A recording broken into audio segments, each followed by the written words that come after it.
se modifie de façon très substantielle le régime fiscal des produits de la propriété industrielle et abroge l'article 39 tertiaire du Code général des impôts qui prévoyait un taux réduit de 15% applicable à ce type de produit. La nouveauté, c'est qu'on a un autre taux réduit qui est de 10%, mais qui fonctionne de façon complètement différente par rapport à ce qui existait jusqu'à présent. Et la raison de ce changement, c'est que la France a voulu se mettre en conformité avec une approche qui est recommandée au niveau international par l'OCDE, qu'on appelle l'approche Nexus. Pour qu'une société bénéficie d'un avantage fiscal sur les revenus qu'elle tire de la recherche, l'exigence de base, c'est qu'elle ait elle-même accompli ses dépenses de recherche, des dépenses de recherche en amont qui conduisent à obtenir des revenus en aval. Et si elle n'a pas fait elle-même ses dépenses, il faut qu'elle les sous-traiter, mais auprès de personnes non liées à elle. Donc l'idée, c'est d'encadrer l'avantage fiscal qu'accorde le droit français.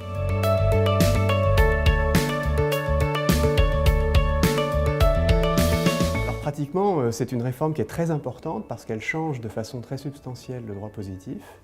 Ce qui change en particulier, ce sont les modalités de déduction des charges qui sont exposées dans le cadre de la recherche en matière de propriété industrielle, puisque le taux réduit de 10% dont j'ai parlé il y a un instant s'appliquera à un revenu net de dépenses de recherche et de développement. Ce qui signifie que l'on crée une sorte de tunnel à l'intérieur du système de l'impôt sur les sociétés, un tunnel dans lequel on aura des produits imposés à un taux réduit et des charges déductibles, mais déductibles d'un résultat imposé à un taux réduit. Et c'est ça la modification essentielle par rapport à ce qui existait dans le passé. L'autre particularité de ce système de taux réduit, c'est qu'une fois qu'on a déterminé le résultat net de charge qui va être soumis à ce taux réduit, eh bien c'est une fraction seulement de ce résultat net qui a vocation à être effectivement soumise au taux réduit. Et c'est là que l'approche de Nexus prend tout son sens.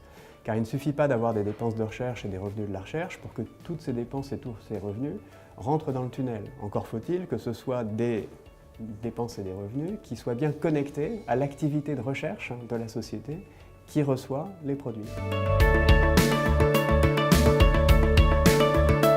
C'est vrai qu'en pratique, l'administration fiscale va demander des éléments de preuve aux entreprises concernées et la loi le prévoit, puisque la loi prévoit la mise en place d'une documentation spécifique pour la mise en œuvre de ce dispositif qui est inspirée clairement de la documentation existant en matière de prix de transfert.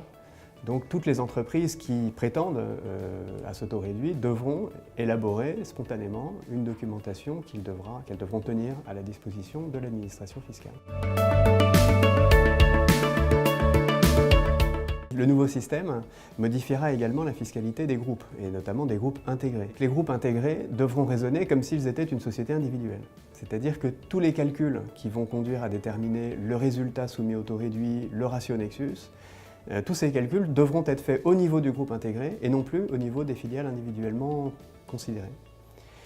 Donc on peut dire que lorsqu'on est en présence d'un groupe intégré, c'est au niveau de l'intégration qu'il faut raisonner et pas au niveau de la société membre du groupe.